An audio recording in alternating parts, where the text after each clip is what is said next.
Okay, the next slide is going to be on the band broadening. Band broadening in column is very common. So what do we understand about band broadening? Means that the peak is broadening. Okay, it's either like this or like this. Sometimes it can be like this. So this is a blob, like a blob of a zone inside the column. So you may imagine that in the column HPLC or GC, they are supposed to move in a like very defined zones, right? But if they are broadening, they are moving like this. So it's like having the bullet. It's like the bullet train, right? You see that the body of the bullet train is very defined, but at the front of the bullet train is having like an elongated. It serves them purpose, but in chromatography is really bad. It means that if you try to make a calibration curve out of this kind of peak, you won't get the r square that you want. Okay, you want 0.99999 something, right? So but if you have this kind of a peak, if you try to even to quantitate them, you won't get something like this. You will get like 0.8 something or 0.7. It's really bad. So how to make sure that we have a good like peak? We have to understand why they broaden in the first place. Okay, so band broadening is very significant in HPLC. Okay, put in your notes, is very significant in HPLC as compared to GC, open tubular column. Okay, so until now is already clear. In HPLC you have a lot of stationary phase. Is packed, fully packed inside HPLC column, right? But for open tubular column in GC, the name itself already denotes that it's open tubular. Means that the stationary phase is either on the wall of the capillary and the middle part is hollow. So it means that the mobile phase just flow freely inside there. So that's why it's very band broadening is very significant in HPLC as compared to GC. Okay, band broadening is almost none in capillary electrophoresis, because in capillary electrophoresis it is 100% hollow. There's no stationary phase per se. Okay, so band broadening in column, the discussion will be using HPLC as an example. Okay, so it is due to the finite rate at which several mass transfer process occur during migration of solid down the column. Means that from starting of column, okay, it move and then something happen because they met it into the stationary phase, right? So and then when it come to detector, it will give you something like this. Okay, so movement of solid through the column treated as random walk. So how it is called, why is it called random walk, we will see later. Okay, the random walk is a progress of molecule through column succession of random stop and a stop and start. Okay, and that makes the band center to be worsening. So why this happen? Because of the presence of the sorbent itself, the stationary phase, as well as the extra column effect in the column, especially the presence of large dead volume. Okay, we only want one dead volume, which is in the injector. That's why we only have one void peak, right? Dead volume peak. But sometimes they also occur in detector, tubing, column. So we don't want this. So that's why in HPLC sometimes troubleshooting include these parts over here, whereby we have to make sure the fitting is all good and no disconnection. Okay, if let's say you have disconnected area, mobile phase will not be swept easily. Okay, and then the sample, when you inject sample, it will eddy is means that it will go through longer path. Okay, we want it to go to shorter path, right? So that it can be detected earlier, but they go to a longer path. Okay, in gas liquid chromatography, it is almost none. Okay, in HPLC is very significant, as I mentioned before. So when solute dissolve from stationary phase and transferred to mobile phase, first they absorb and then they dissolve. It moves more rapidly than the band center.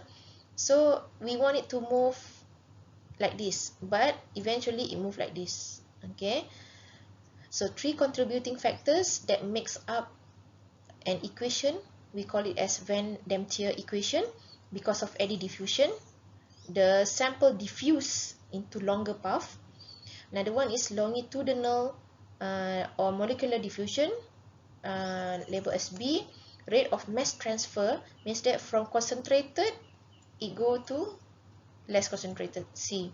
So three contributing factors. So it's all kinetic process.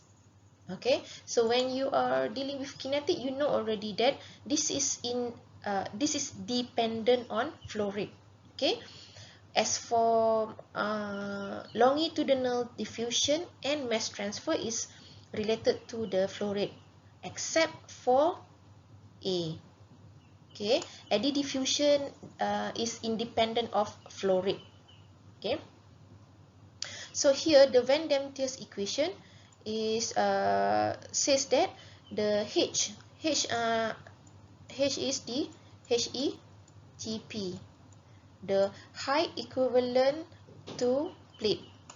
So we just now I said to you we want low H, right? So in order to have low H, everything here must be low as well.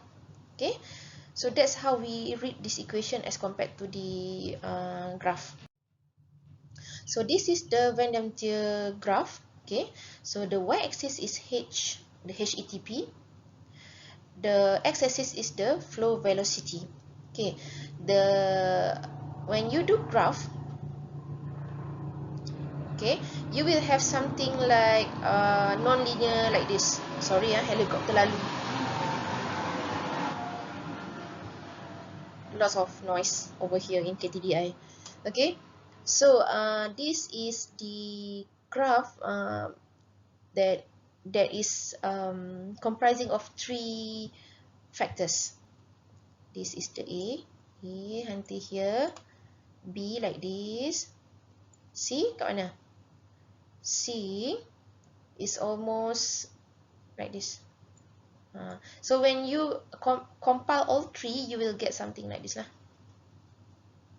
Okay, so for a HPL column fundamentalist, they will know that the lowest H that they can get is at this velocity. See, so this is the lowest H that you can get. So is this good? Yes, it's good because you want low H. Okay, do we want it here? This is very high H. We don't want it here. It shows that at low velocity, the high H is obtained. This is related to the B. Okay. So this is the eddy diffusion to shows you how eddy diffusion looks like. It is due to multiple pathway. Okay, it's only about the pathway, nothing related to the flow rate. So we want the sample to select or to choose first pathway so that it can detected earlier. But if you have different packing, okay, irregular packing, it may choose the second path. Okay, so does molecule 2 arrive at B later than molecule 1? So if you have more than one molecule, one may see the first route, the second may see the next route. Okay, so in a chromatogram, maybe like this, the first and the second, maybe it's like this, very broad. Okay. Okay. So this is how another diagram shows it. The initial band profile is always very good like this. It's very in zone. But at the end of the day, it gives you something like this. Okay. So eddy diffusion is the A term. Okay. If you see from the graph just now, the A term is straight je. Okay, nothing to do with velocity. Means that the H value is independent of the flow rate. The effect of different path length due to the irregular flow of molecule through packed particles. Okay. So each molecule see different path, and it is independent of mobile phase velocity. Okay. So if you see from here, this is the graph showing how the size of particles inside your HPLC column. HPLC column banyak sorbon like this kan, ada banyak stationary phase like this. So how different size, this is the smallest, this is the highest, okay, will give you different H. Okay, if you compare the traditional HPLC, okay, using this one 5 micrometer as compared to the very good size. Okay, the traditional HPLC, the lowest H this traditional HPLC can get is around 18, I think. Okay, so 18 the H is 18 at the flow rate of 1.5 1.8. Means that if you go beyond 1.8 mobile phase flow rate, you will get higher H again. Okay, so as compared with smaller particle, the lowest H you can get is 5. So we want lower H, right? We want lower H, and if you increase the flow rate up to 2, 3, 4, 5 pun, it's still giving you H of around 5.5 gitu. Okay, so means that the smaller the particle, the better it is for the Van Dentier plot, because the A is reduced. Okay, so that's how we read this Van Dentier equation plot. The band spread in eddy diffusion depends on the particle size, as mentioned just now. How the packing is good or not good means that if the better the packing geometrical packing space around it is better. Okay, smaller particles packed better will give you efficient separation. In open tubular column, eddy diffusion is 0. In GC in GC yang ada P chord and W chord tu, yang this P chord stands for porous coated open tubular, W chord stands for wall coated open tubular.